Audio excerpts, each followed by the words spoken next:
Welcome back, Chiefs fans, to Over 50. I am your anchor, Johnny Raincloud. Yes, I know the Chiefs won last night, but it was not pretty. Um, the offense cannot continue to turn the ball over. I told you in my previous video, on 25% of the Chiefs' possessions, so basically 1 out of every 4 possessions ends up in a turnover. Chiefs march down the field. I'm not going to blame the tip drill on Mahomes. You know, that ball, you know, that's just one of those things that they practiced a little bit more than we did, and they won that one. Kelsey can't fumble the football. I mean, this defense cannot stand up on its own 2 legs. This defense needs to be propped up, and the offense has to prop the defense up. And you can't prop this defense up by turning the ball over. Why is Dan Sorensen playing? I don't know. I still wonder that. I mean, I thought I was out there for a moment. I thought I was wearing number 49 and draped all over the guy, you know, like a sheet on a bed. I mean, obviously, next year's draft, pass rusher, safety, maybe another pass rusher. No, we need to fit cornerback in there. We better go, our first 3 picks better be on defense.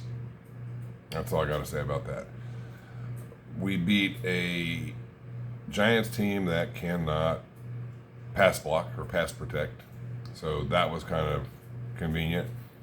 We ran the ball well. I mean, this Gore kid, I mean, let's see more of him. I mean, I know it's just 1 game, but I mean, he looked a whole lot better than good old Clyde does back there.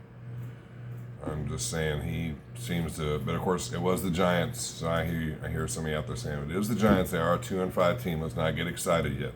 Okay, I'll hold a little bit of excitement back, but I think Kansas City needs to run the football.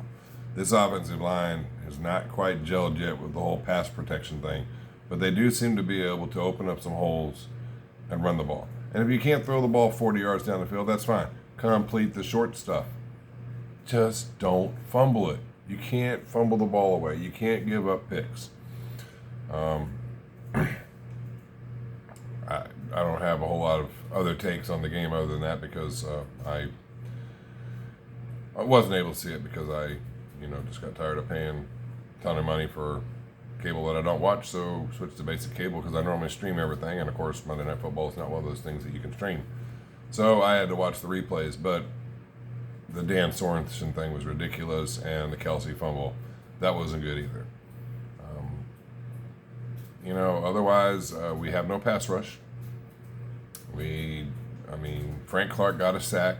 Thank you. Okay, that's $28 million for a sack. That's nice. We need him to get about another 12 or 13 for his contract to be, like on a per sack basis. I think he's getting $28 million this year. So give him 13 sacks. I'd be happy with giving him $28 million for 14 sacks.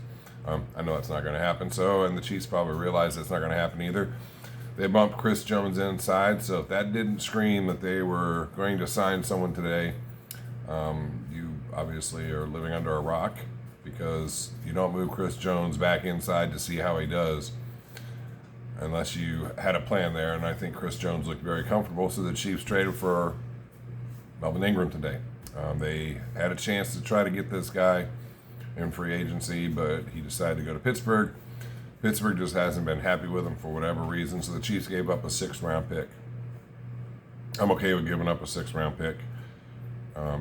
This gives Jones the ability to go back inside, so you can have Clark, Noddy, and Jones, and you can have Michael Dana, and you can have Frank Clark, or not Frank Clark, you can have Melvin Ingram and Michael Dana coming off one end, Frank Clark on the other, mix a little Joshua Kendo in there. Deshaun Wharton can fill in at defensive tackle, and you can put Jaron Reed on the bench, because that's just been a ridiculous signing. I mean, you might as well just toss all your money into a fire pit, light it on fire, and watch it burn for however long it takes for it to burn. The Chiefs also made a trade for Dan Brown, a second-string tight end that has about 420 receiving yards over 7 years. He's got 2 touchdowns. So long story short, this guy doesn't play a whole lot. He doesn't give you a whole lot in the passing game. He's a blocking guy, probably a guy that they brought in so that they could have someone behind Blake Bell in case he goes down, because Blake Bell is obviously your clear number 2. But Noah Gray, I don't know what happened to that guy, but that guy has just disappeared. I mean, there was all sorts of hype about him in the preseason, and ever since Jody Fortson went down, the Chiefs have just kind of have lost a weapon that they had on the receiving core. This doesn't fix that. What I think this was is they shipped LDT to the Jets, and they brought Dan Brown in. This gives LDT an opportunity to possibly play, because he wasn't getting on the field because he got beat out by Trey Smith. So I guess, it's, I give him props for going and helping with COVID, but going and helping with COVID, that probably sealed this deal right here. He just didn't, know that back then. But like I said, I'm not going to hammer the guy for going and helping out. That's a noble cause. But I think this works out well because the Chiefs get to unload a little bit of salary. So with Ingram coming in, they get rid of some of LDT's salary. Dan Brown doesn't cost much of anything. So I think this is just basically money-wise, everything just kind of shakes out. So the Chiefs give up. They lose LDT, a guy who wasn't going to be on the field anyway this year, and a 6th-round pick. You get Melvin Ingram and a tight end that can block and, catch the occasional pass if all the planets align correctly. So other than that, not a whole lot to report on this game. We've got a 3-game stretch coming up that's going to be pretty wicked, and the Packers are next.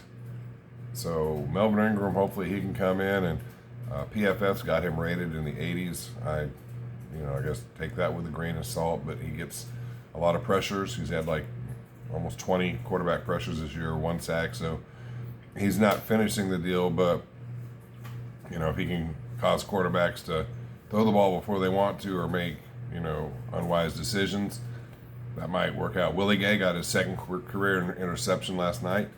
He's got an interception in each of the last 2 games, so that was nice to see. At least see the defense, take the ball right back after the, picking the end zone, which took points off the board. So I'm happy we won, but we still got problems. It's plain and simple. And Melvin Ingram's not going to fix it, but maybe he can help this defense a little bit. Maybe this defense can get up out of the 30s. Maybe this defense can get around, say, the 23-24 range. And if the offense can quit turning the ball over and get into the top 5 range, playoffs are definitely easily possible then, because we're only a game and a half back in the West. And the Raiders with, Henry Ruggs getting in that car accident and causing a fatality. My heart goes out to that family. I don't know what they're feeling, but I just hope that they find some sort of, I don't know. I just hope that they are able to get through this, because that's got to be difficult. But it'll be interesting to see what the NFL does with that. But that's a whole nother story for a whole nother day. So I'm not going to get into that. But the division is still up for grabs.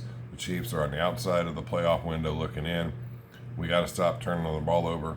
I've been saying that for like the last 3 weeks. So with that, I'm going to close this video out. And Chiefs fans, hopefully Melvin Ingram can bring some pressure and help us out. Till next time, take care, Chiefs fans.